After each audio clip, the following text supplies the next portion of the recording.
Welcome to Radicalize Me. If you like what we do here, please like, comment, and subscribe. And if you're feeling real passionate, you can also support us on Patreon for early access to videos and other cool stuff. Thank you so much to all the new subscribers. We got a little bit of a boost with the last video about the Young Turks. Really appreciate everyone watching, everyone subscribing. I hope you enjoy this one and everything coming up too. Well, it's come to this. I'm making a good actually video. Over the past few years, the subreddit r/anti-work has made some waves with its justified criticism of employers. The pandemic and its subsequent fallout revealed the utter disdain that the bourgeois have for the working class, on top of the exploitation and abuse the bourgeois dole out every day, and r/anti-work provided a release valve attracting workers of all industries. Anti-work memes seeped out of Reddit and into the larger internet, introducing a new lexicon we could use to complain about work. This is where we got the screenshots of people standing up to their bosses and quitting by text message, memes like "stop normalizing the grind," and users firing back at workplace platitudes like "we're a family here." At this job, we're a family. No, we're co-workers. We're in a store, not a Vin Diesel movie. I like that workers are speaking out and questioning the undying respect we're told to have for our bosses, but I hope that it leads everyone to revolutionary conclusions rather than to cynicism and nihilism. If I can impart just one thing to you, let it be that you don't hate work, you hate capitalism. Work is good. Work is a natural part of life, and while our goal should always be to minimize it as much as possible, it's always going to be there. Capitalism ruined work by lionizing the profit motive, which incentivized capitalists to squeeze every last drop of value out of the workers. That's why you're exhausted.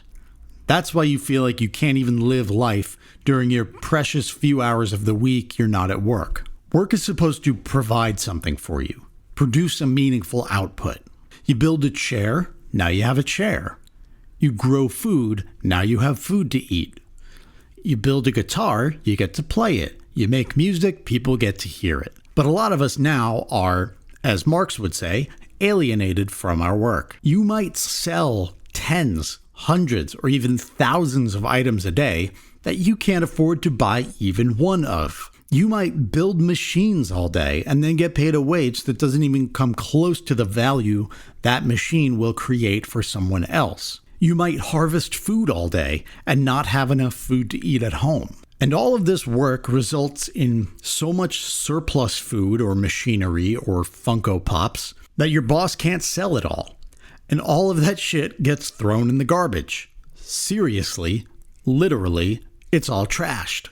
Supermarkets and restaurants will fill dumpsters with unsold, perfectly good food and either pour bleach on it or have police guard it so you can't steal any. Because any product given away for free devalues that product, and then the capitalists can't make a profit or as much of a profit, and that's way, way worse than people starving to death. The point is, all this work, all this surplus, all this value represents the incredible productive forces built up under capitalism.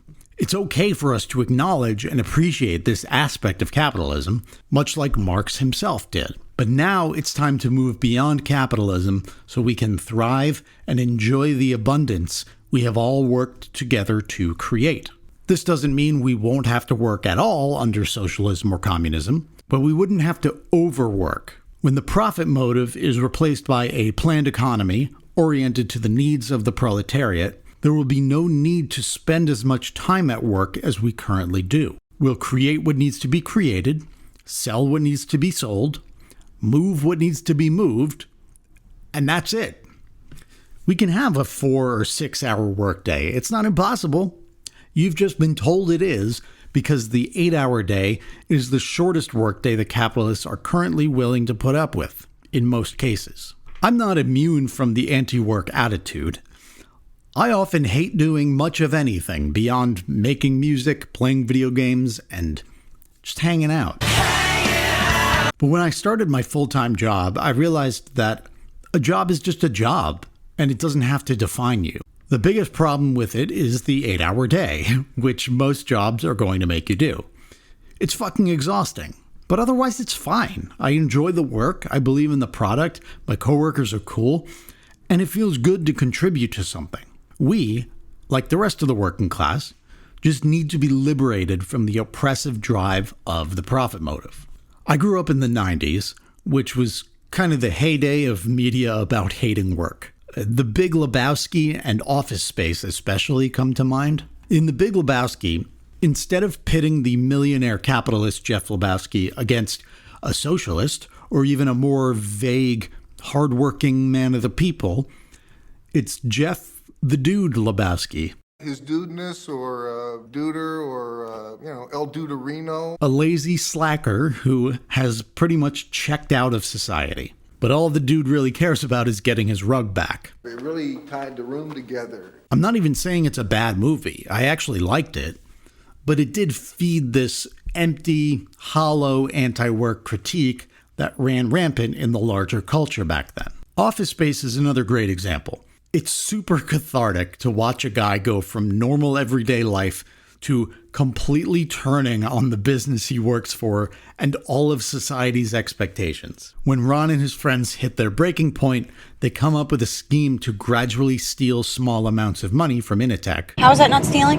I don't think that I'm explaining this very well. The goal being to take enough money under the radar over time that they won't have to work anymore, which is a pretty good allegory for capitalist enterprise now that I think of it.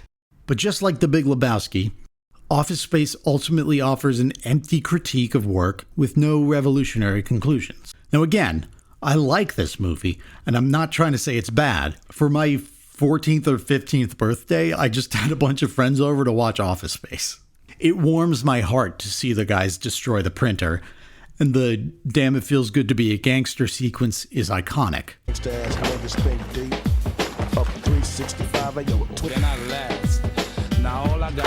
These are joyous fantasies, but they're just that, fantasy.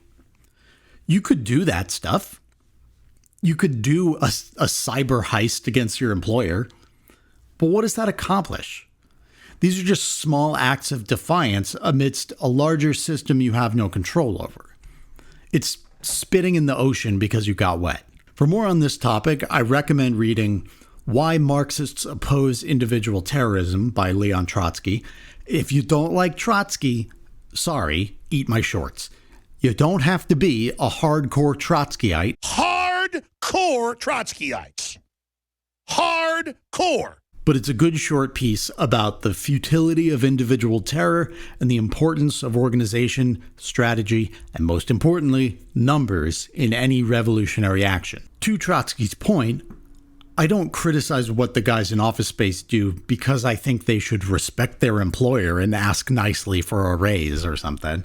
The problem is they don't accomplish anything and certainly don't break out of the capitalist mold. Like, okay, they stole some money from Initech. Cool. Initech already stole money from them through profits, which are the unpaid wages of the working class. So what's wrong with taking it back? Nothing. Except that their coworkers who are not in on the scheme don't get their money back, and even if they were to get away with it, they've done nothing to change the capitalist paradigm. Now, spoiler alert, but it's been 24 years, go watch it. The movie ends with the character Milton burning down the Initech building because someone took his stapler. And yes, setting the fire is more individual terrorism that Trotsky would not approve of. But at this channel, we offer critical support to Comrade Milton. With Initech out of business, Ron and his friends end up working construction, and Ron tries to rationalize it even though they're clearly not happy there either. This isn't so bad, huh? Making bucks, getting exercise, working outside. Fucking A. Fucking A. Maybe this is meant as a statement about how all work is miserable under capitalism, but let's be clear that there's nothing wrong with working construction or working in an office, and both should be compensated well with plenty of time off. But this is the problem you get when you have anti-work in place of class consciousness. An empty, dead-ended set of grievances which don't and can't solidify into real societal change. I also want to quickly touch on the anti-work messaging aimed at teenagers in the 90s, because it's similar, but it has some notable differences. Daria is a good example. I never really watched this show at the time, but I've seen enough screen time at this point. It's about a dour teenage girl who's too cool for everything, too smart for everything, and can't wait to be free from high school and her suburban imprisonment. It's a well-done show, but it's a bit cringe. I actually identify with Daria because I was like this in high school, and it's no coincidence that I went to high school at the tail end of this era of cynical, against all authority content. The problem with media like Daria is the short-sighted view of life under capitalism, and as always, the distinct lack of class consciousness. Daria wants to get out of high school, out of her town, whatever, so she can, what? Go to some other town? Experience life in a big city?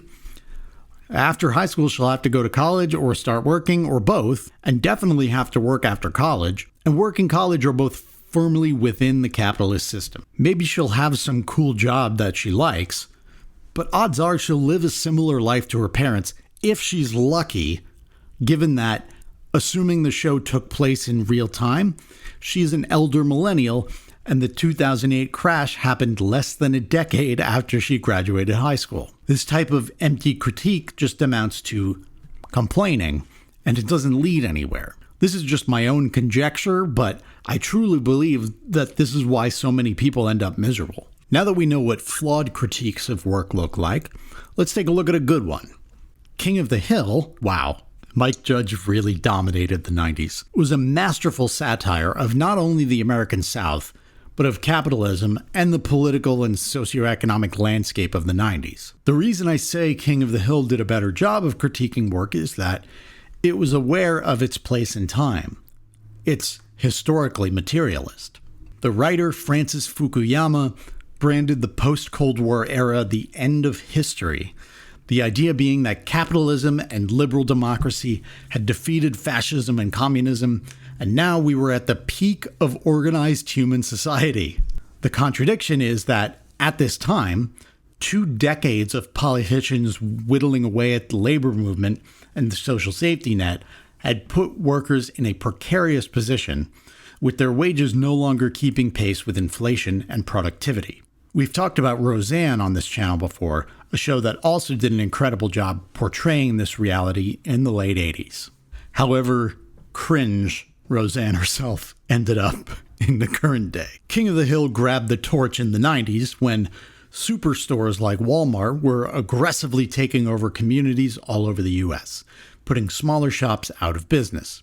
While I don't fetishize small businesses and the petty bourgeois, there's a good lesson about alienation in Hank's work experience. There's an episode where he loses his job at the propane shop and is forced to take a job working in the propane aisle at Megalomart, essentially Walmart. This episode maintains an intelligent critique of the megastore phenomenon throughout. It starts with Hank trying to find batteries at Megalomart, getting directions from several employees before accidentally going through an emergency exit door with no re-entry. It's an absurd end to the scene, but we've all probably had the experience of trying to find one simple goddamn thing in a store that's way too fucking big. Then, this place Hank hates starts advertising that they sell propane and propane accessories, which threatens the existence of his job. And now Megalomart has propane and propane accessories. Propane at Megalomart? Bobby, leave the room. You bastards! If you know the show, you know that Hank takes great pride in his work at the store where he sells propane and propane accessories. We see the impotence of small business here because an economy of atomized shops and consumers can't fight back against the power of a monopoly. The only thing that can beat a monopoly is a state monopoly. But Hank ultimately loses his job at the propane shop and has to go work in the propane section of Megalomart, hilariously managed by his niece's idiot boyfriend Buckley. Buckley, of course, has no idea what he's doing and mostly gives Hank menial tasks unrelated to actually selling propane and propane accessories. Again, Hank always took a lot of pride in his work at the propane store. He was still employed by a capitalist, but he had a direct connection with the product and the customer base, and could clearly live a decent life and support a family of 4. The alienation was less severe. The megastore is a joyless, lifeless environment where his skills are not valued. Spoiler alert, his Megalomart job doesn't last long, but in just a few scenes from this one episode, they make a pretty strong statement about the value of work and how the changing landscape of capitalism continues to degrade it. Thanks for watching. As always, please do the things, support if you can, and we'll see you next time. Bye now.